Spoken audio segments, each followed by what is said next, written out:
ഇപ്പോൾ കൊടുക്കുന്നൂർ സുരേഷ് ഞങ്ങളുടെ പ്രതിനിധി അച്യുതനോടൊപ്പം ചേരുകയാണ്. അച്യുതൻ, കൊടുക്കുന്നൂർ സുരേഷിനോട് എന്റെ വ്യക്തിപരമായ ഒരു അഭിനന്ദനം അറിയിക്കൂ, അതിനുശേഷം കാര്യങ്ങൾ ചോദിക്കൂ.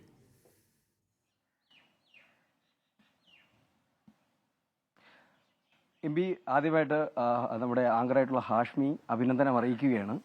നമ്മൾ രാവിലെയും സംസാരിച്ചിരുന്നു.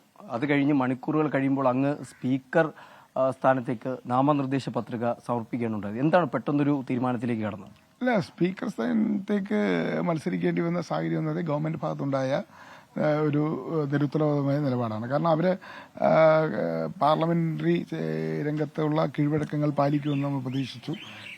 പ്രോട്ടേം സ്പീക്കറിന്റെ കാര്യത്തിൽ അവർ ആ കീഴ്വഴക്കം പാലിച്ചില്ല. ഏറ്റവും മുതിർന്ന അംഗത്തെ പ്രോട്ടേം സ്പീക്കറാക്കുന്ന ആ ഒരു കീഴ്വഴക്കം പാലിച്ചില്ല. പിന്നെ ഡെപ്യൂട്ടി സ്പീക്കർ തെരഞ്ഞെടുപ്പുമായി ബന്ധപ്പെട്ട് വന്നപ്പോൾ സ്പീക്കർ തെരഞ്ഞെടുപ്പിൽ പ്രതിപക്ഷത്തിന്റെ സഹായം അഭ്യർത്ഥിച്ചപ്പോൾ ഞങ്ങൾ ഡെപ്യൂട്ടി സ്പീക്കർ സ്ഥാനം പ്രതിപക്ഷത്ത് വിട്ടുതരണം, അത് പ്രതിപക്ഷത്തിന് അവകാശപ്പെട്ടതാണ്, അതാണ് സഭയുടെ കീഴ്വഴക്കം എന്ന് പറഞ്ഞു. അപ്പോൾ ഇന്നലെ ഞങ്ങളുമായി സംസാരിച്ച കോൺഗ്രസ് നേതൃത്വമായി സംസാരിച്ച രാജ്നാഥ് സിംഗ് ഇന്ന് രാവിലെ 10 മണിക്ക് മറുപടി പറയാമെന്ന് പറഞ്ഞു. പക്ഷെ 10 മണിക്ക് മറുപടിയൊന്നും ഉണ്ടായില്ല. 11 മണിയായിട്ടും അവരുടെ ഭാഗത്തുനിന്ന് കാര്യമായ ഒരു മറുപടിയും ഉണ്ടായില്ല. 11:30 ആയപ്പോഴാണ് KC വേണുവും TR ബാലുവായിട്ട് ഇവർ സംസാരിച്ചത്. അപ്പോൾ പറഞ്ഞത് സ്പീക്കർ സ്ഥാനത്തേക്ക് നിങ്ങൾ NDA സ്ഥാനാർത്ഥിയെ പിന്തുണയ്ക്കുക, അത് കഴിഞ്ഞതിന് ശേഷം സ്പീക്കർ ഇലക്ഷൻ കഴിഞ്ഞതിന് ശേഷം ഡെപ്യൂട്ടി സ്പീക്കർ സ്ഥാനത്തേക്ക് എന്ത് വേണമെന്ന് അപ്പോൾ ആലോചിക്കാമെന്ന് പറഞ്ഞു.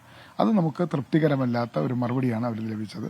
കാരണം സ്പീക്കർ സ്ഥാനത്തേക്ക് ഞങ്ങൾ അവരെ പിന്തുണയ്ക്കാം എന്ന് പറഞ്ഞപ്പോൾ ഡെപ്യൂട്ടി സ്പീക്കർ സ്ഥാനം പ്രതിപക്ഷത്തിന് അവകാശപ്പെട്ടതാണ്, അത് നമുക്ക് തരണമെന്ന് പറഞ്ഞപ്പോൾ അത് തരാമെന്ന് പറയാനുള്ള ഒരു അഷ്വറൻസ് നമുക്ക് ലഭിക്കാതെ വന്നപ്പോഴാണ് നമ്മളെ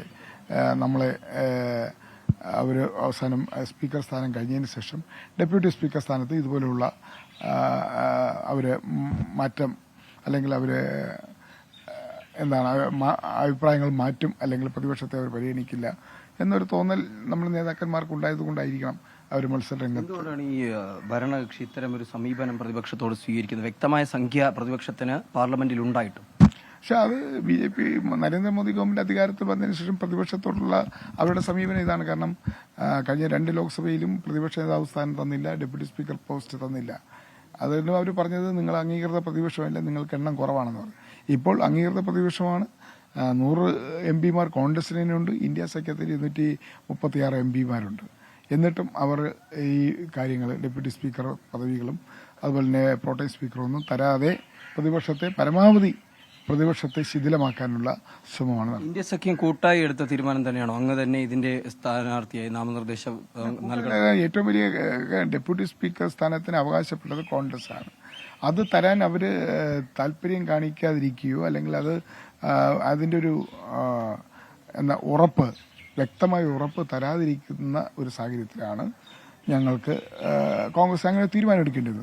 അത് ഇന്ത്യ കക്ഷികളെ എല്ലാം അറിയിച്ചിട്ടുണ്ട്, ഇനി അറിയിക്കാനുള്ളവരെ അറിയിക്കും. ഈ ഡെപ്യൂട്ടി സ്പീക്കർ സ്ഥാനം നൽകിയാൽ ഈ നാമനിർദ്ദേശ പത്രിക പിൻവലിക്കും? അല്ല, അത് നമ്മൾ പാർട്ടിയുടെ നേതൃത്വമാണ്, കോൺഗ്രസ് നേതൃത്വമാണ് തീരുമാനിക്കേണ്ടത്, ഇന്ത്യ സഖ്യത്തിന്റെ നേതൃത്വമാണ് തീരുമാനിക്കേണ്ടത്. TMCയുടെ ഒക്കെ പിന്തുണ ഇതിലുണ്ടോ നിലവിലിപ്പോൾ? അല്ല, അത് ഇപ്പോൾ നമ്മൾ നോമിനേഷൻ കൊടുത്തു, ഇനി കോൺഗ്രസിന്റെ നേതൃത്വം എല്ലാ ഇന്ത്യ സഖ്യത്തിലെ കക്ഷികളുമായി സംസാരിക്കുന്നതാണ്. അല്ല, അത് എനിക്കറിയില്ല, ഞാൻ സ്ഥാനാർത്ഥി മാത്രമാണ്, അതിന്റെ കാര്യങ്ങളെല്ലാം തീരുമാനിക്കുന്നത് പാർട്ടി നേതൃത്വമാണ്. എന്തായാലും മത്സരിക്കാൻ തന്നെയാണ് തീരുമാനം? അല്ല, മത്സരിക്കണം, നോമിനേഷൻ കൊടുക്കുന്നത് പാർട്ടി പറഞ്ഞതനുസരിച്ചാണ് നോമിനേഷൻ കൊടുത്തിരിക്കുന്നത്.